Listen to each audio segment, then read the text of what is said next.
And God said, "Let there be a dome in the midst of the waters, and let it separate the waters from the waters."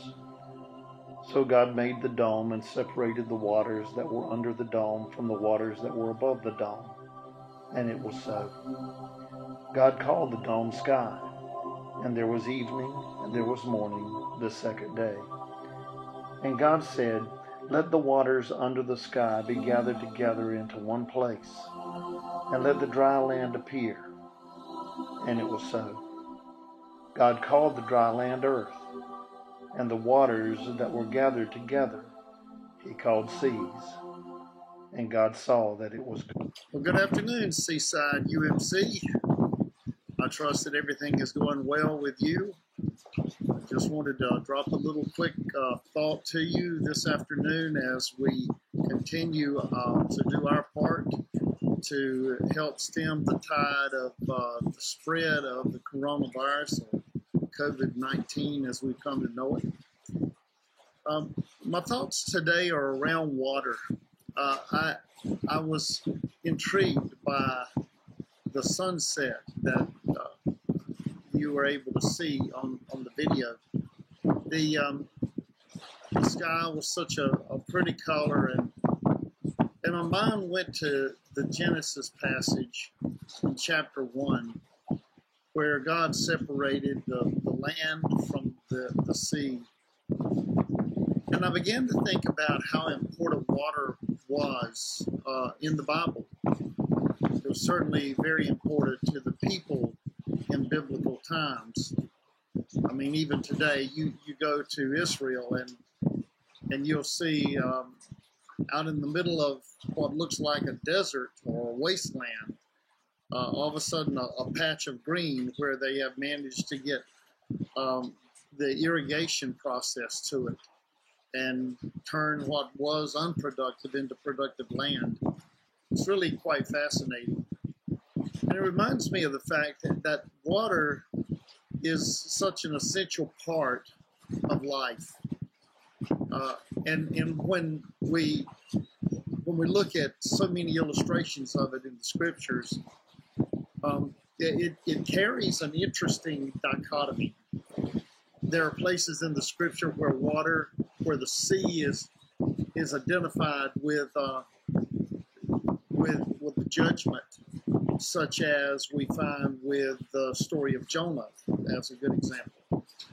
And the idea that the sea represents judgment, and then we fast forward into the New Testament and we read, like in the Gospel of Mark and the other Gospels, where there is the description of Jesus walking on the water and coming to the disciples while they are in the middle of a storm, feeling that their deaths were imminent until Jesus came and delivered them. And then there are the passages in the Bible where water stands in the way of deliverance, and then God miraculously acts and parts the waters, for instance, of the Red Sea and the Jordan River as they cross over on the Promised Land. And it's quite fascinating when you look at those different kinds of meanings from the scriptures. Then we get into the New Testament and we see how Jesus uses a reference to water and speaks to the disciples. A good example of this is when he meets the woman at the well and reminds her that if she drinks from the water of the well, she'll thirst again. But if she drinks from the water he offers, the spring of living water, she will never thirst again. And then in the 7th chapter of John, Jesus says, if anybody is thirsty, they can come to me and have a drink of water. And then he goes on to say that out of them will spring forth rivers of life. Now, it seems a little bit backwards, doesn't it? Because we think in terms of if they drink from the water that Jesus offers, we would almost expect that to read that into them will will enter rivers of life. But Jesus is very specific in saying that out of them will flow rivers or streams of life. It occurs to me that without water, everything is a drought. And water provides us with that opportunity for renewal. This season that we're in the midst of, we carry such a burden for so many people who are suffering from COVID-19.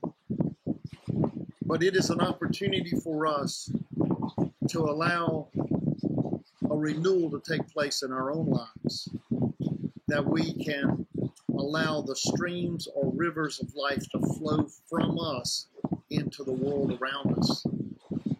Well, there are a number of ways that we demonstrate that as we care for not only our own protection and well-being, but for those whom we can assist. Writing them letters and calling them and praying for them.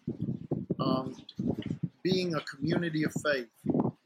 Being the church scattered, as the old benediction used to read, now let the church gathered become the church scattered.